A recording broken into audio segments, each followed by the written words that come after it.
देखिए, जैसे आजकल का मौसम है, अब गर्मियाँ शुरू हो गई हैं और ये अगले 2 महीने गर्मी काफ़ी चरम सीमा पर रहेगी। तो इसके लिए हमें काफ़ी एहतियात रखनी चाहिए। ज़्यादातर जैसे हमारे पास यंग बच्चे रहते हैं और ओल्ड एज के लोग हैं, उनको या डायबिटिक लोग हैं, बीपी के लोग हैं या और भी जो बीमारियाँ हैं, जो आपकी क्रॉनिक बीमारियाँ हैं, उन लोगों को इसमें काफ़ी ध्यान रखना चाहिए। सबसे पहले हमें ये देखना है कि आप जब भी घर से बाहर निकलें तो अगर ज़रूरत ना हो तो कृपया करके जब आपके पीक आवर्स होते हैं गर्मी के, जैसे सुबह 11:30-12 से लेकर शाम को 4 साढ़े 4 तक, वो अवॉइड करें ट्रैवल करना। और अगर आपने सपोज ट्रैवल करना भी है, आपको बड़ी ज़्यादा नीड है ट्रैवल करने की, तो अपने आप को हाइड्रेट रखें। पानी अच्छे से पिएँ, धूप में जाने से थोड़ा-सा अपना बचाव रखें। कहीं आपने जाना हो तो कोशिश करें, कहीं पेड़ की छाया है या कहीं अंदर इंडोर्स हैं, तो उसी में रहें। ज़्यादा देर धूप में खड़ा इसमें नहीं रहना चाहिए। दूसरी बात ये है कि अब हीट के कारण हमें 2 कॉम्प्लिकेशन जो मेन रहती हैं, उसको बोलते हैं हीट एग्जॉशन और एक होता है हीट स्ट्रोक। इसमें हम आपके जो हीट की वजह से जो बॉडी का टेम्परेचर है वो एकदम से बढ़ जाता है और उसके बढ़ने से कई कॉम्प्लिकेशंस बॉडी में हो सकती हैं।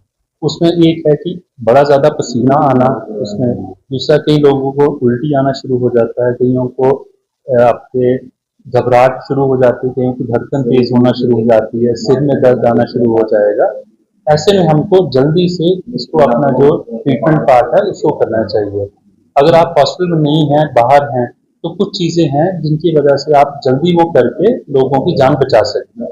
जैसे किसी को आपको लगे कि इस बॉडी का टेम्परेचर एकदम से बढ़ा है, उसमें आपने उस व्यक्ति को सीधा आपने जो आपकी ये है गर्म जगह है या सनलाइट है, उसे आप शेड में लेके जाएं, उसके जो कपड़े पहने हैं उसमें उसको खोल दें और उसको पंखे से या उससे हवा आने दें, ताकि उसका टेम्परेचर जल्दी से कम हो सके।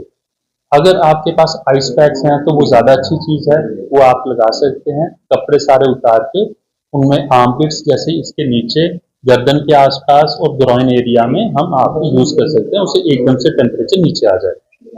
अगर तो इंसान को होश है और वो थोड़ा बहुत खा पी सकता है, तो आप उसको फ्लूइड वगैरह दे सकते हैं, ओआरएस दे सकते हैं, एनर्जी ड्रिंक्स आप थोड़ी बहुत दे सकते हैं। बाकी हमारे घर पे जैसे शिकंजी वगैरह बनती है, कोकोनट वाटर है, ये आप दे सकते हैं। जितना सेवन वो अच्छे से करेगा, उतना जल्दी जो हीट का असर है वो कम होता जाएगा। अगर आपको महसूस हो कि नहीं वो खाने पीने में सक्षम नहीं है और उसको बेहोश है और उसको कॉम्प्लिकेशन बढ़ती जा रही हैं, तो उसको जल्दी से जल्दी हमको हॉस्पिटल में शिफ्ट करना है। हॉस्पिटल में हमारे पास और भी तरीके रहते हैं, जैसे हम उसको कोल्ड बाथ दे सकते हैं, फिर हम आईवी फ्लूइड शुरू कर सकते हैं, ताकि जो उसमें पानी की कमी है वो हम ड्रिप के द्वारा पूरी कर सकें। और हॉस्पिटल में हम जैसे उसको परमानेंट 24 घंटे या 12 घंटे तक प्रॉपरली उसका वाइटल्स जो है मॉनिटर कर सकते हैं, बीपी है, पल्स है, उसका पेशाब कितना आ रहा है, उसका टेम्परेचर का क्या ड्रॉप है और टाइम के साथ उसको कितना होश आ रहा है, तो इसके अकॉर्डिंगली हम अपना ट्रीटमेंट जो आगे इनिशिएट करते हैं। तो मेरा लोगों से यही है कि एक तो आप खाने पीने का ध्यान रखें, कोशिश करनी चाहिए कि जो डिहाइड्रेटिंग चीज़ें हैं, अल्कोहल है, आपकी कॉफ़ी है, ये कम मात्रा में पिएँ। उससे बेटर है कोकोनट वाटर हो गया, नींबू पानी है, ये चीज़ें ज़्यादा हम पिएँ। जो आपने कपड़े पहने हैं वो लूज़ होने चाहिए, लाइट कलर के होने चाहिए। घर से जब बाहर जाएँ छाता लेके जाएँ और पानी की बोतल साथ में हो तो ज़्यादा बेटर है, ताकि आप अच्छे से पानी हाइड्रेट हो सकें। दूसरा, कभी भी ज़्यादा टेम्परेचर एकदम से बढ़ जाए, 104 105 हो जाए और आपको जो लक्षण मैं जैसे मैंने बताए हैं, हीट स्ट्रोक के लगे या हीट एग्जॉशन के लगे, तो पैरासिटामोल या एस्पिरिन वगैरह नहीं लेनी चाहिए। आपको इमीडिएटली डॉक्टर को कंसल्ट करना चाहिए, ताकि उसका प्रॉपर ट्रीटमेंट शुरू हो सके और वो आने वाली कॉम्प्लिकेशन से बच सके। तो इसी का तो अभी जो मेन है हमारे पास कि आपका टेम्परेचर रेगुलेट रहता है, लेकिन मेरे यही सुझाव है कि जो एसी का आप टेम्परेचर रखें वो हमेशा 28-29 डिग्री पे रखें, ताकि एकदम से जब एसी से हम बाहर जाएं तो टेम्परेचर का डिफरेंस इतना ज़्यादा ना हो कि बॉडी उसको एक्लेमेटाइज करने में उसको थोड़ा दिक्कत आए। कार में भी जैसे हम एसी वगैरह यूज़ करते हैं, तो एकदम से आप जैसे ही एंटर करते हैं कार में, तो उसको बड़ा ज़्यादा लो पे मत रखें, ताकि एकदम से एक्सपोजर ना हो।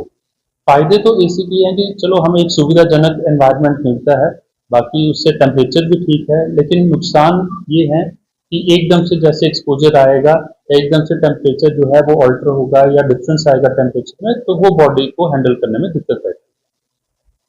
तो आपका क्या मेरा गर्मियों के लिए यही मैसेज है कि जो हमारे ओल्ड एज पॉपुलेशन है, एक तो जब बाहर जाने से थोड़ा बचाव करें, बड़ी ज़रूरत है तो बाहर जाएँ, बच्चों को पीक आवर्स में बाहर मत खेलने दें, बाहर जाना है तो अपना छाता लेके जाएँ, अपने साथ पानी की बॉटल या हाइड्रेशन फ्लूइड कोई रख लें ताकि टाइम से टाइम पीते रहें। कभी कोई कॉम्प्लिकेशन हो या कुछ ऐसे महसूस हो जैसे उल्टी आना, चक्कर आना, पेट में दर्द होना या ज़्यादा गर्मी लगना, एकदम से पसीना आना या बेहोशी का या हार्ट बीट तेज होना, धड़कन महसूस होना, तो जल्दी से जल्दी पास के हॉस्पिटल में संपर्क करें। हमारे यहाँ पे जो आपका स्टाफ है, हमने इनको भी हिदायत दी है और इनको भी रेगुलर टाइम से टाइम ट्रेनिंग दी जा रही है कि इस टाइम पे कैसे हीट के जो रिलेटेड हमारी कॉम्प्लिकेशन है उनको मैनेज करना है। तो पब्लिक को फिलहाल घबराने की कोई ज़रूरत नहीं है, हमारे पास फुली प्रिपेयर्ड स्टाफ है और फुली नॉलेजेबल स्टाफ है जिसके पास इन चीज़ों के लिए एडिक्वेट नॉलेज है।